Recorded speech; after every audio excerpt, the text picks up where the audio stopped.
Ravens. It's a civilian in Detroit. It's a civilian with some team dissension in Philly. So are you breaking up with Philly? Green Bay. I'm not breaking up with Philly, but as you know, Yeah, where are you? I don't know. He's breaking up. I'm not breaking up. I'm not breaking up. I'm being courted. But I mean, it's worth noting that I was with Chicago when I got with Philadelphia, and as they say, oh yeah, you leave them how you found them. So yeah, I mean, I would wandering eye. It's always, Brew. That Rams team's. You saw yesterday the team I've been talking about. When I always include them in the contender adjacent teams. Except they lose every other game. Where have I heard that before? When it's not even true. No, but they're getting. I can't say the Ravens are a contender because they lose every blue moon. Yeah. I mean, but they are 7 and 6. There's a difference. There's a big difference between 8-5 and 7 and 6. I mean, there's one game difference. It feels much bigger than one game. What do you mean it feels? Because it's three games difference between the wins and losses. Okay. But I'll say this, Nick.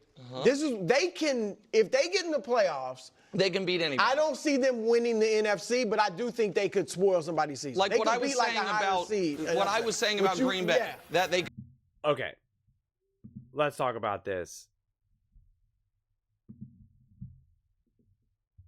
There's so many different plays I want to take this. But the Rams, first off, when you're trying to compare it to the Ravens and the Rams are 7 and 6 because they've had such injuries. You had Matthew Stafford playing with no O-line, no Cooper Kupp, no Puka. I mean, he had nothing going on. The Ravens have been pretty much full strength outside of obviously every team gets banged up here and there, but that's not why they had. You can't attribute, injuries to why they lost some of their games. You just can't. It would be like, Lamar Jackson missing Derrick Henry and, Flowers or something. And that's obviously not how the Ravens season has unfolded. So to compare the two is kind of silly. But yeah, the Rams are absolutely a threat. Absolutely. Matthew Stafford is a beast. Matthew Stafford is a true elite quarterback. It can't even remotely be argued against. Now, if you're a Lions fan or an Eagles fan, or if you're just a more general fan, and you were leaning towards the Lions or the Eagles or someone to being a top contender, I would throw in the Vikings as well. There's no reason to abandon those teams and jump to the Rams. But I mean, that Rams offense is scary. I mean, Puka Nacua is that dude. I mean, he is. And he's bigger and stronger than I think people realize as well. And I think Cooper Kupp maybe has gotten a little banged up. I don't know what his story is for Thursday. Thursday is going to be a huge game against the 49ers. So much of their season is all going to come down to that, honestly. But I mean, yeah, there is never any real reason to doubt the Rams, and it is kind of unfortunate. You should be pretty frustrated if you're the Rams, because if they just didn't have such big injuries, you'd be able to say that this team could easily have 9 wins right now, maybe even 10. And it's tough because even when they were fully healthy, when they got people back, like, it takes a second to kind of get back into rhythm. Puka Nacua played for 5 minutes in week 1 and then it was gone. These players got to shake off their own rust and trust their body again and, understand where they're at. And it's always hard for you to connect with a team when everyone else has been playing and you haven't. You're kind of out of sync with them just in terms of your level of comfortability and rust. It's just, you're just going to be a little disconnected. So you can't even just kind of look at the stats and be like, well, they're this and this when Puka Nacua and Cooper Kupp are there. Like, you have to put it kind of in context a little bit more deeply. But, yeah, I mean, that was a huge win against the Bills. I mean, think about it. Josh Allen having a historic day, absolutely balling out like you wouldn't believe. And the Rams got the job done. And the difference was that punt block. I mean, that ended up being obviously huge. And then they were able to play with the lead. And as Tom Brady put it, he kept emphasizing, like, and Matthew Stafford, Cooper Kupp, Puka Nacua, like you're just going to be able to be in your bag, and they were in their bag. But it took some heroics.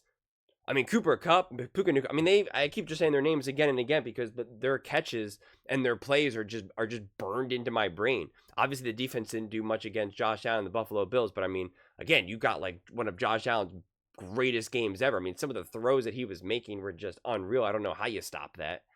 And you can't stop his legs either. I mean, he's just an animal. So, I mean, this was just a good old-fashioned shootout. And the Rams were able to be better in the details. And that's actually the bigger takeaway.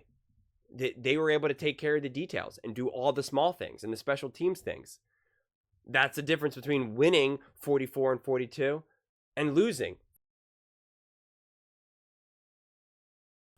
I don't know how anyone could count out Stafford and the Rams, honestly.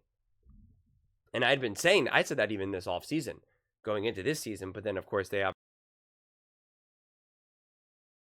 things kind of work for a second, and then they had some, like, really bad losses, and then you're like, I don't know. This is probably not going to work out too well. And then when I got wind, okay, they're coming back, they're going to be healthy, I was like, look out for the Rams. They're coming. And then they had another, like, you know, let's just say slip. Losing to the Eagles wasn't the best loss. It wasn't the worst loss either, but, you know, losing to the Eagles and pretty convincingly as well. And you're just like, all right, I don't know if the Rams are really going to be able to connect this. And then they have a game like that against the Bills, and you're just like, oh my God. The crowd felt into it. It actually felt like the crowd was there for the Rams. Like it was an all-around victory in every stage, from coaching to offense, defense, special teams. I mean, I even the defense, I know the defense ended up still giving up 42 points, but like that first half, they still slowed them down. They still made Josh Allen and the Buffalo Bills uncomfortable for the most part.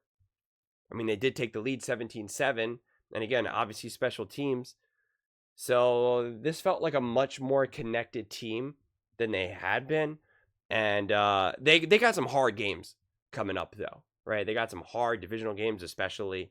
So it's going to all come down to these next few weeks, obviously. But, like, it's really going to come down to these next few, like the details. Like, it's not like, oh, well, of course they're playing the 49ers. Of course they're playing the Seahawks. Like, I get all that. Of course those games matter. But it's like, to me, it's just going to be continuing this detailed way. Do they block a punt? On a punt return, do they rip off a 45-yard run and now they're on the opposing team's 45-yard line? That's what it's all going to come down to. Does Puka Nacua make that catch and keep both feet in bounds? It's going to be these tiny, tiny little microscopic things that you'll have to do every single game moving forward. They do that, I think they find themselves in the playoffs. If they don't, they get pinned back in their own end zone.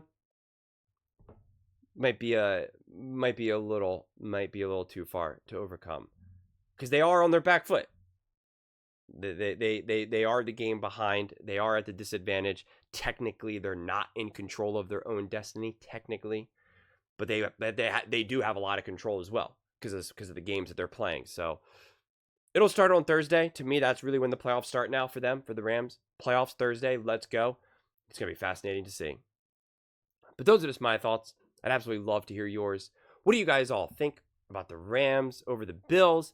Do you think that they're showing that they're a real NFC threat? Let me know in the comments below. I read every single comment, so whether you agree with me or disagree with me, either way, let's get in some discussions, let's get in some fights, but ultimately, let's just have some fun. And please do consider subscribing. We're building an amazing community here, and I absolutely love to see you part of it. I want to build something that we all genuinely feel connected to, something that we're really excited to be part of. I think we're well on our way to doing it. Please don't forget to give this video a thumbs up, as it really does help with the visibility and the algorithm. Thank you so much, and see you next time.